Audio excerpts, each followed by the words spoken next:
So when we're thinking about what families look like and the structures, how would you sort of define what the structure looks like now? Good question. Like how would we define? There are so many different presentations of what family is and what family can be. When we kind of talk to parents about their family, it's really about asking that individual, what do they consider their family? How does that look to them? Who do they consider in their family unit? I think long gone are the days where we look at a nuclear family and think that that's the be all and end all of families.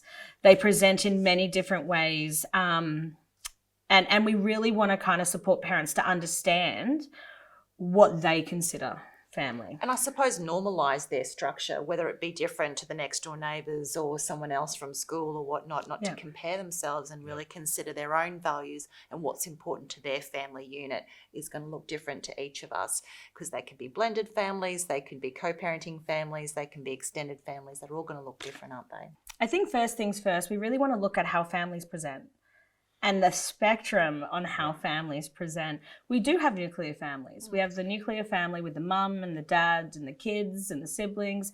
And then we have single parent families. And then we have families with two mums, and we have families with two dads.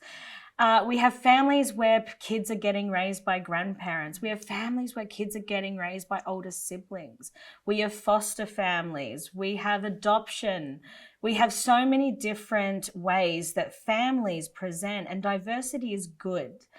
And all are incredibly valid, and all are incredibly valued as family structures. So first things first, we just want to recognize that the spectrum on how families can present is vast, and that's a good thing. On top of that, we also have a range of different roles within a family as well. So how our family might actually look and what's going on behind closed doors, and what role we take on within a family space is going to change from one family to another. Look, when we kind of work with supporting families, one of the things that we like to talk about is the relationship and connection that they have with their child. And if we're going to expand on that, the next thing that we're going to look at is what are things that are affecting your relationship and your connection with your child. So we kind of get a parent to sit down, and it's literally sometimes almost like organizing their life out in terms of what is affecting this relationship, what's going on. And that absolutely can be changes in family structure, without a doubt, right? So if you've got any kind of change in family structure, if you've got parents that have separated, that is absolutely going to affect what goes on within your family house. It's going to affect what goes on within those kinds of relationships. It's going to affect it for a range of different reasons. The logistics alone are affected. The emotions that come along with any big change in a relationship that's going to be felt within the family as well. Because you're talking in that scenario, you're talking about grief. You're talking about loss. You're talking about, sometimes, unfortunately, you're talking about anger. So we want to kind of literally sit down with the family, and we want to ask them questions and get them to ask themselves questions about their family structure and what is currently affecting it. I think the importance of the relationships involved as well. Sometimes parents are really concerned about what's being said behind their back with their child. And unfortunately, there's not a lot of control over that. They can't control that, but they can certainly influence the contact and the connectedness they have with their own children. And when we support parents, that's exactly how we work with them. We talk to them about what they can control. What kind of parent do they want to be to their child? We can't control what is going on in the periphery around, but we can control our relationship with our children and how we want to support them through something that they're going through as well. This can occur in multiple ways as well. There are many things that change the structure of a family that will affect a parent's perception of their bond with their child, their connection. When we look at a single parent who is working long hours, we often have to support families around how they're feeling about that as well. And there is a sense of lack of control over what they have to do to provide for their family as well. But the fear that is also kind of affecting that connection with their family as well. Ultimately, it's understanding and how they can communicate that to strengthen the bond with their child. Exactly. So it's reflecting on all those kinds of changes that can impact that family unit and that family structure. So it's really acknowledging your own values as a family unit and acknowledging and understanding the difference about families around you as well. Absolutely. I think it's understanding how your personal family structure is looking. It's understanding the relationships and roles that are occurring within that family structure. It's acknowledging and being kind to yourself about the emotions that are therefore kind of swirling around and affecting things as well. But it's really about sitting back and organizing and reflecting on your own structure and acknowledging that that may be different to someone else's, but and I think also what influences that as well. What influences your structure, you know, and if you understand that, then you can see probably patterns of ways of coming in, things that are coming into your family that you can control, you know, that you're not aware of. So I think having that awareness of those influences, I think that's very important. What would you like for parents to reflect on when they think about family structure? I'd like them to think about their own family, what they value within their family, what their family looks like. Actually taking that step back and looking at the roles that each family member takes within that space and looking at the relationship connections between each family member. Yeah, I think it also looking at what works and what doesn't work, and what influences your family group as well. You know, taking that step back, having a look at it, assessing it, having conversations within the family as well, and then, you know, setting some goals maybe and some boundaries or whatever you need to do, and work together.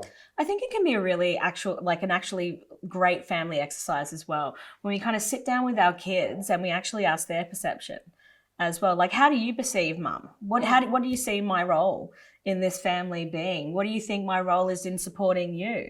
How does that differ to dad or your other mum or grandma?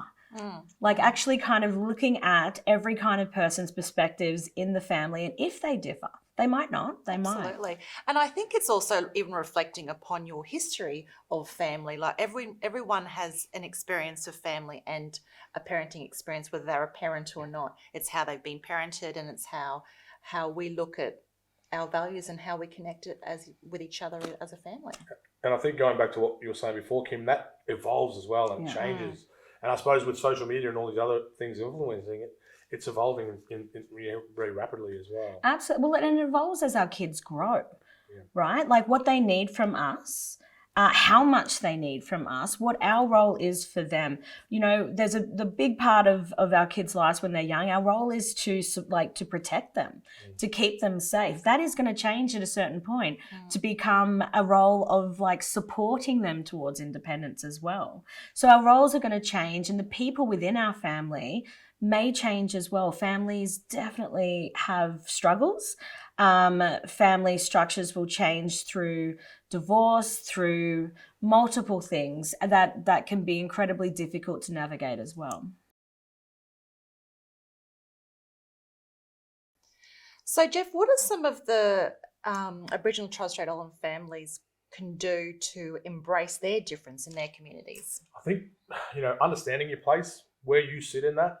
Traditionally, back in traditional times, it was about, you know, you had roles and you knew exactly where you stood in that family group. But I think when we look at, you know, sort of being within the non-Indigenous world, it changes a lot. So if you're going to a school that's full of non-Indigenous kids, how does that look for you as a young black fellow who's got your grandparents that are parenting you, your uncles and aunties that are parenting you? How does that look? You know, and also for the parents to look at maybe the situation for those children as well, and have those conversations around, you know, we are different, but again, it's the same, and everyone has their own different struggles as well. So I think it's about identifying, you know, that there are differences, but these are our differences, you know, and really looking at where you sit in those structures, I suppose. I think the beautiful thing about it is actually it's not differences, it's just our family.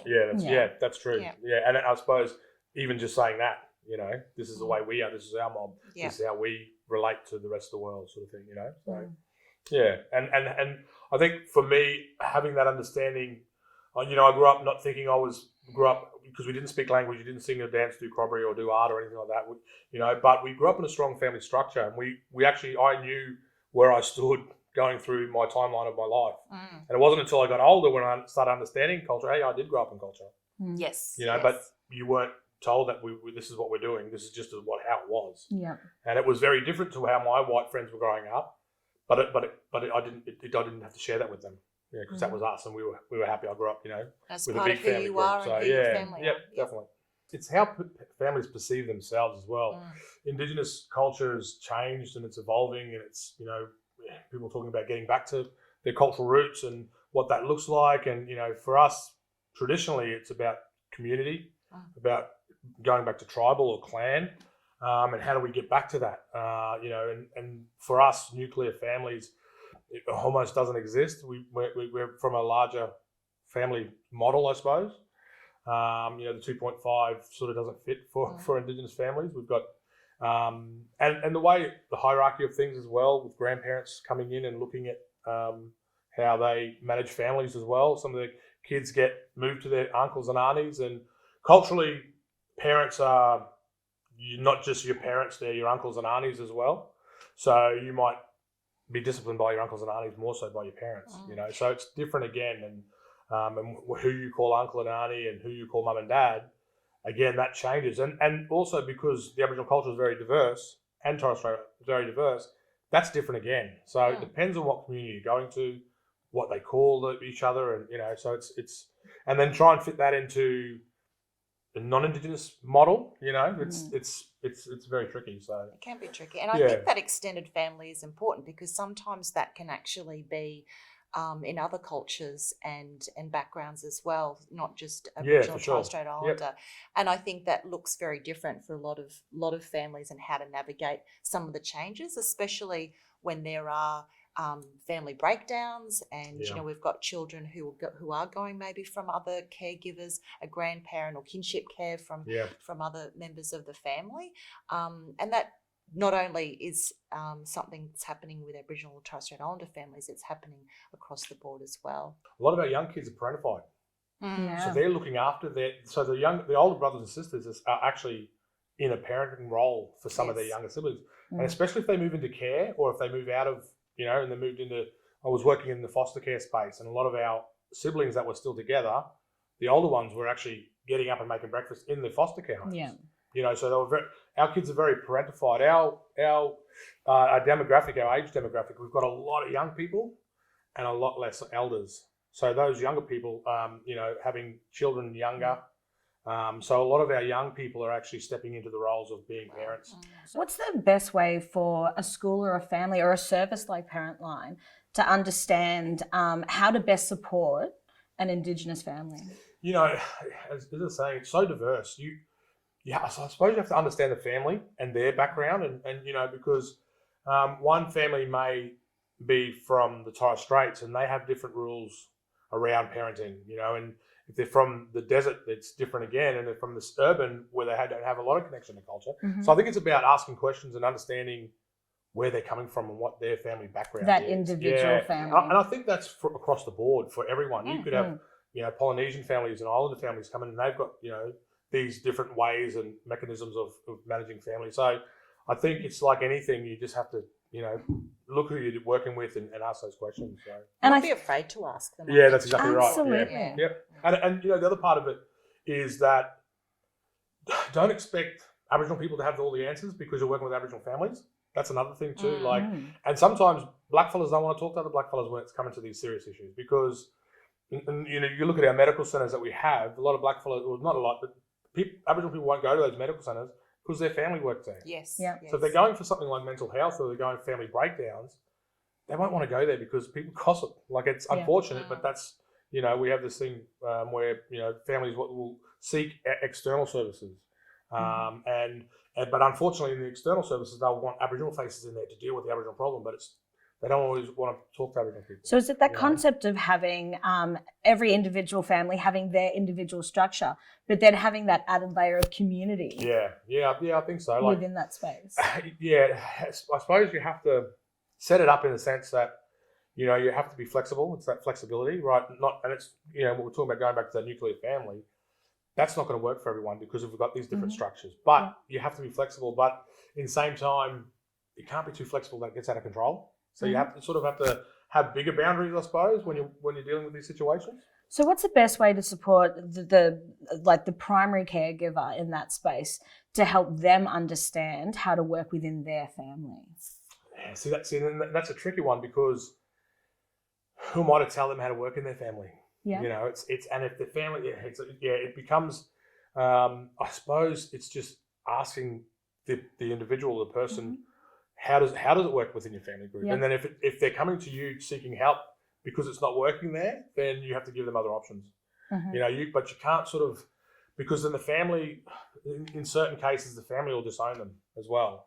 So it's like this thing of, well, you're not coming to us for help, but okay, we'll go your own way. So it's a tightrope in sometimes, and that's why I say it has to be treated as individual cases. You can't say, right, all Aboriginal people are going to work in this family model or this extended family model. Yeah.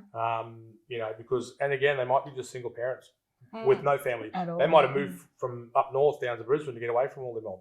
Yeah. So you got to look at those Yeah. things as well. They might have a family structure in the background Yeah. that's going to support them. So, yeah, I think it's just about asking questions around that, and asking what's culturally safe for them, I suppose, as well. You know, I suppose using keywords and things like that, and ask them what culturally, how do you operate? How does your family operate? What supports are there for you?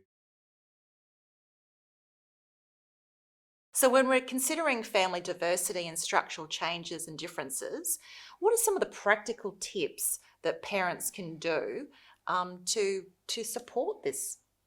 Look, I think start conversations with your kids. Like, we really want to promote curiosity, right? We want to ask questions about what's going on.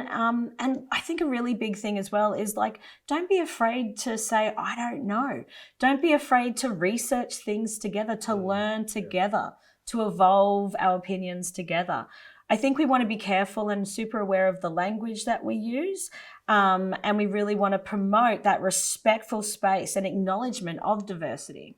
Even utilising the times when kids come to you and notice difference. Absolutely. That's a great time. We want to promote that curiosity when they ask us questions. I also really like the idea of families sitting down and actually talking about their own families. Like, I've heard about concepts where families will sit down and really map out their own like family genogram, going back, tree. Absolutely, getting Yeah. kids to actually ask questions and learn about their own history, their own family history, their own family culture is a really good opportunity as well. And sometimes introduce that it's not always your blood relatives that are part of your family. Sometimes there are very close family friends and people in your community that are very meaningful for the family unit. Exactly. And I think that goes back to, we've taken it full circle back to the start of this conversation, that family is really about what family means to you. It's what's family for you and for your children, and having a really good understanding and being able to kind of like share that with our kids. I think one of the last take-home sort of practical ideas as well is sort of encouraging families to go to events and different things and activities to broaden experience. Yeah. You know, because community is changing so much now. It's evolving.